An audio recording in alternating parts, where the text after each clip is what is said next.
También aquí en estudios, en vivo, la presencia del diputado Pablo Abdala del Partido Nacional. ¿Qué tal, Pablo? ¿Cómo anda? Un gusto, Daniel. Igualmente, estando aquí estoy muy a gusto, así que muchas gracias por invitarme. Apreciamos siempre la disposición, la generosidad para integrarse a estos espacios. Voy a empezar un poco al revés, porque además me consta que sos oyente, cuando podés, ¿Cómo no? de este informativo. Sí, señor, ¿no? Lo sigo mucho.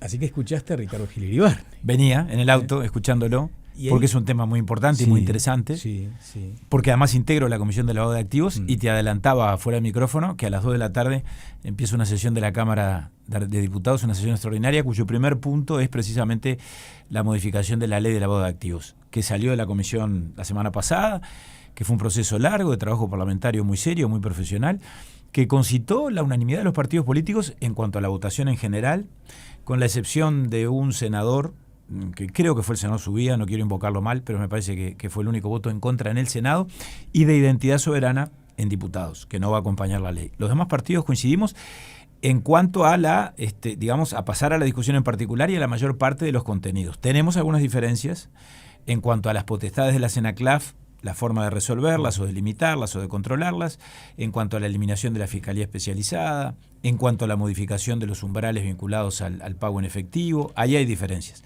Pero bueno, en esos aspectos la oposición probablemente no acompañe, o muchos de nosotros, pero vamos a tener ley de lavado de activos. Creo que en esto el país viene transitando un camino de bastante consenso. Sí, sabes que quería apuntar a eso porque, entre otras cuestiones que mencionaba Gil Iribarne, dice que es un gran problema que haya una baja percepción de riesgo en los ciudadanos, en la gente común y corriente, ¿no? Que se ha despertado parte del sistema. Yo le preguntaba por el sistema político, él entiende que sí, pero que han reaccionado favorablemente otros actores, ¿no? Llámese policía, en fin, jueces, fiscales. ¿Cómo se le llega con una decisión que en principio parece tener esa base de consenso interesante que mencionabas? ¿Cómo se le llega a la gente? O sea, alguien está escuchando ahora Radio Sarandí. ¿Y esto para qué? Bueno, poniendo el tema en la agenda, haciendo esto que estamos haciendo, que tú invites a Gil Iribarne, que después hables conmigo, que hablemos del asunto, que nos ocupemos, que esté en la conversación de los actores públicos, de los medios de comunicación, y a partir de allí que vaya bajando, en el buen sentido del término, en términos de permeando en la conversación cotidiana de todos los uruguayos. Esto tiene que ver, por supuesto, con la seguridad pública, tiene que ver con la lucha contra el narcotráfico, contra el crimen organizado. Los delitos precedentes están directamente asociados al lavado de activos y al crimen organizado, y particularmente el narcotráfico, que es un delito prevalente como delito precedente. Y bueno, y es el mal de nuestro tiempo. Este no es un tema de los uruguayos exclusivamente, y por supuesto esto no lo digo en términos de que nosotros bajemos la percepción del riesgo, no.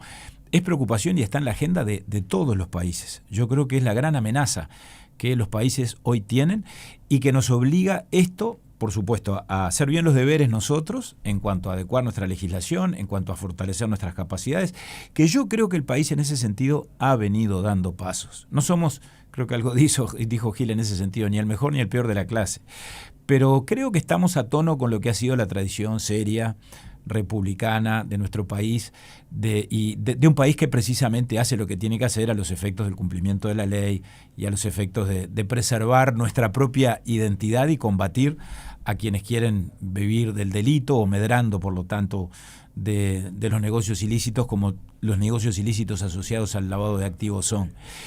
Tenemos, por supuesto, que generar esta concepción en la población, tenemos que reforzar de recursos a la CENACLAF y a la Fiscalía Especializada. Yo creo que sería un gran retroceso, esa diferencia tenemos, que es eliminar a la Fiscalía Especializada de lavado de activos, con esa excusa que se estuvo manejando también en la entrevista que recién escuché, de que la productividad en cuanto a las condenas ha sido escasa. Bueno, pero ha sido escasa porque el sistema no está generando los insumos y porque las operaciones sospechosas no se están reportando en el nivel necesario como para que al mismo tiempo la justicia, por lo tanto, pueda obrar en consecuencia. Yo creo que es indispensable no dar marcha atrás en este sentido. Esta es una de las exigencias que la GAFI, es decir, la organización internacional que controla todo lo vinculado al financiamiento del terrorismo y al lavado de activos, establece. Las recomendaciones no son preceptivas, pero el país hace bien en tenerlas en cuenta. La configuración parlamentaria actual te hace pensar que efectivamente esa fiscalía va a desaparecer? Entiendo que sí. Vamos a ver, porque en la Cámara, no nos olvidemos, el gobierno no tiene mayoría propia, como todos sabemos. Pero tengo la impresión o la sospecha de que tal vez pueda haber algún voto de la oposición. Pero no lo doy por seguro tampoco, ¿eh? Vamos a verlo. Pablo, te manifestaste preocupado en algún momento por ese centralismo de poder en la torre ejecutiva. Ajá. ¿Hay algo de esto en este tema, por ejemplo, en este asunto? Bueno, a ver, podría llegar a verlo en tal caso con relación a las potestades de la CENACLAF, como decíamos recién.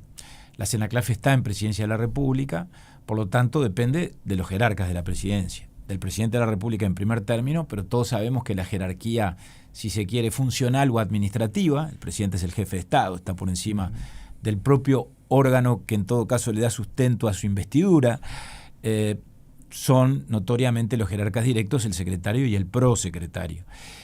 A mí no me gusta mucho que la CENACLAF pueda intervenir o ingresar en empresas, en organizaciones privadas, en estudios jurídicos, de acuerdo a su leal saber y entender, sin darle noticia ni pedirle autorización a un juez, y que además pueda confiscar y retirar documentación, soportes informáticos, cosa que la ley admite. ¿Le tenés temor a la discrecionalidad en el ejercicio de esa gestión? Exacto, a los eventuales excesos que de ahí puedan devenir, porque además la ley tampoco es precisa en ese aspecto, esa es nuestra discrepancia, en cuanto a que mañana, con la excusa, llamémosle, o con motivo de combatir el lavado de activos, en un estudio jurídico o en una empresa, se puede retirar documentación que pueda tener que ver con eso, pero en el ejercicio de esa misma potestad se puede llegar a retirar o a confiscar otro tipo de documentación.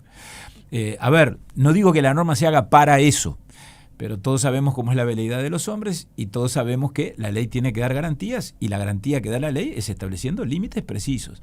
Nosotros presentamos un sustitutivo en la comisión que lamentablemente no prosperó, estableciendo, para no entorpecer la labor de la CENACLAF, porque yo parto del mismo punto de partida, creo que a la CENACLAF hay que fortalecerla y tenemos que darle más capacidades.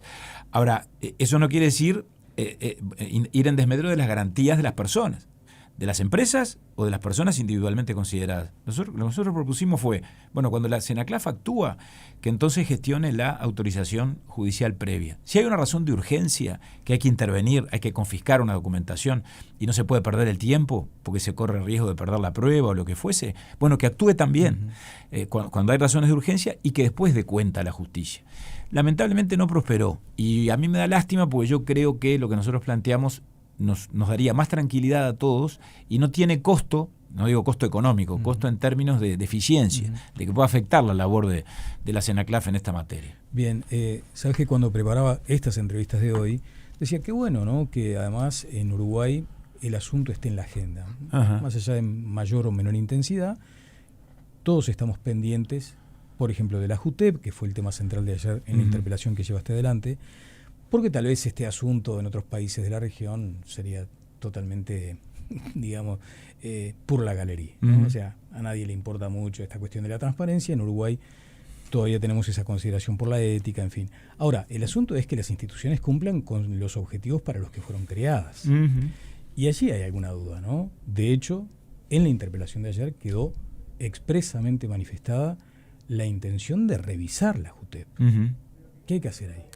Bueno, yo creo que la JUTEP la podemos revisar el modelo institucional que tenemos vigente, la forma de designación de los jerarcas, todo eso es legítimo, que nos lo planteemos y lo discutamos. Ahora, que no sirva eso de excusa para, en algún sentido, cambiar de tema y desviarnos de la gravedad de los hechos, que ayer se procesó la discusión en el ámbito de la Cámara de Diputados en ocasión de la interpelación, que es el grave perjuicio y la distorsionada utilización que hicieron las actuales autoridades de la JUTEP, particularmente su presidenta, muy especialmente, y también el director Asti, que conforman la mayoría del directorio, que claramente, a mi juicio, actuaron, como yo lo dije ayer, con abuso de autoridad, en términos de apropiarse de la JUTEP detrás de una finalidad política. En el caso Danza inicialmente, pero a partir del caso Danza, en otros asuntos y en otros temas que han venido manejando e interviniendo en ellos, no solo a partir de las decisiones que tomaron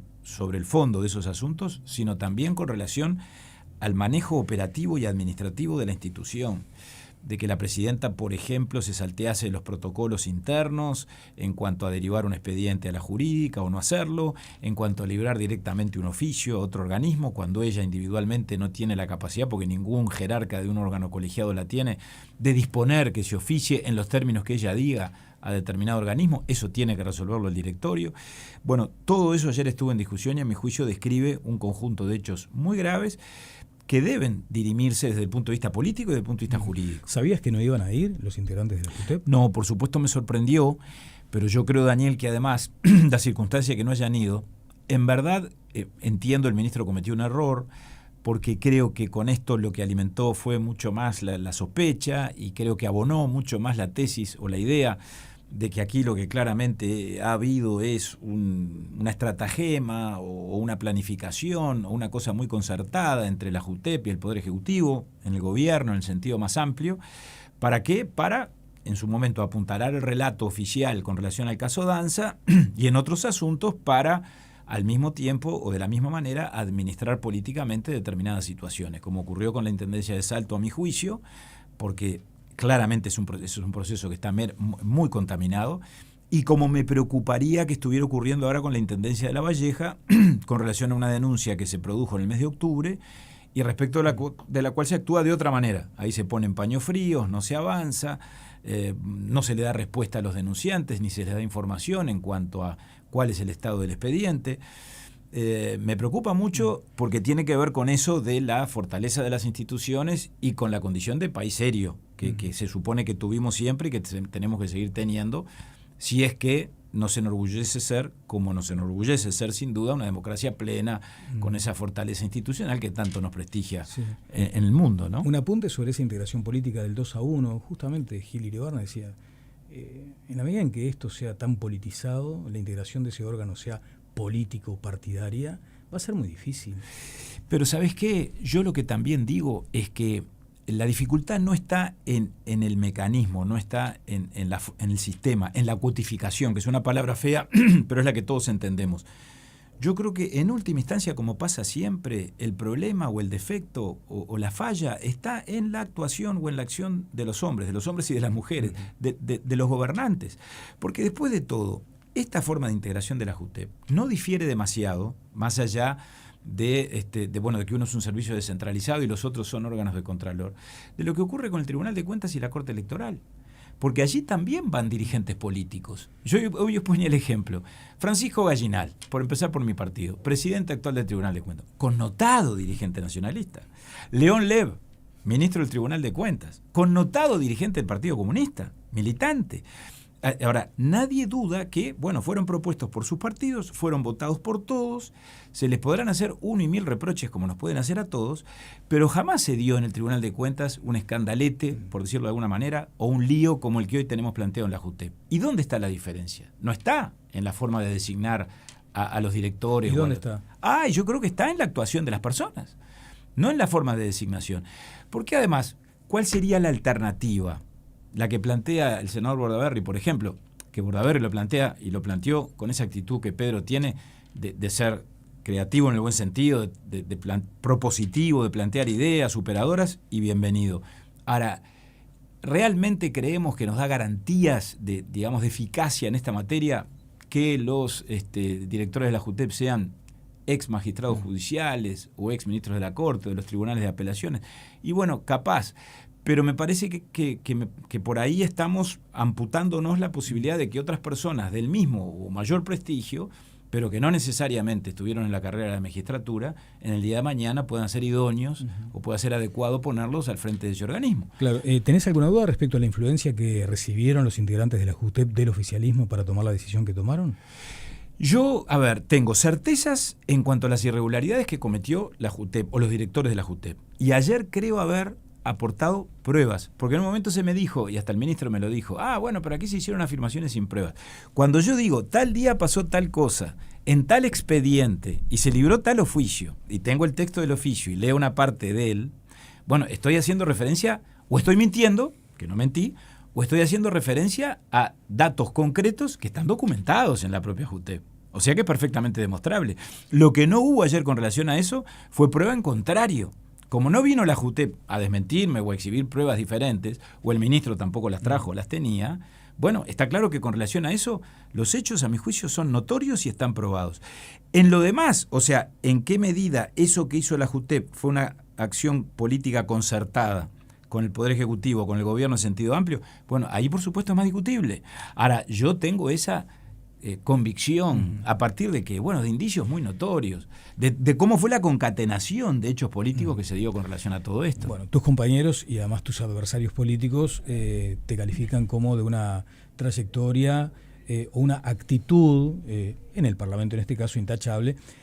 Cuando pasaron las horas, ¿te arrepentís de algún adjetivo que hayas utilizado? Porque entendiste además, y lo marcaste en sesión, que esto de adjetivar también es parte del debate político y democrático, ¿no? Claro. Pero uno a veces se pasa. Bueno, perfecto. Yo creo no haberlo hecho ayer, francamente lo digo, porque incluso me parece que llevaron mis palabras más allá de lo que las palabras que ayer expresé en la discusión realmente manifestaron, o la interpretación correcta que respecto de ellas corresponde hacer. Sí, sobre todo cuando se entiende que aludiste con mucho énfasis en el autoritarismo, en algo casi dictatorial. Claro. ¿Yo qué dije? Yo no dije el gobierno es totalitario o el Frente Amplio es un partido totalitario, que hubiera sido muy grave. Yo dije esto de utilizar los resortes del poder, de apropiarse de la JUTEP, de manipular expedientes, es típico o propio, están actas, de los gobiernos totalitarios. E inmediatamente, en la primera intervención, me apresuré a aclarar. Con esto no le estoy atribuyendo intenciones, lo recuerdo textualmente, ni al gobierno ni al partido de gobierno. Y es más, dije, Daniel, porque además recordé que el día anterior en la Asamblea General habíamos recordado los 40 años de la democracia, los habíamos celebrado todos juntos.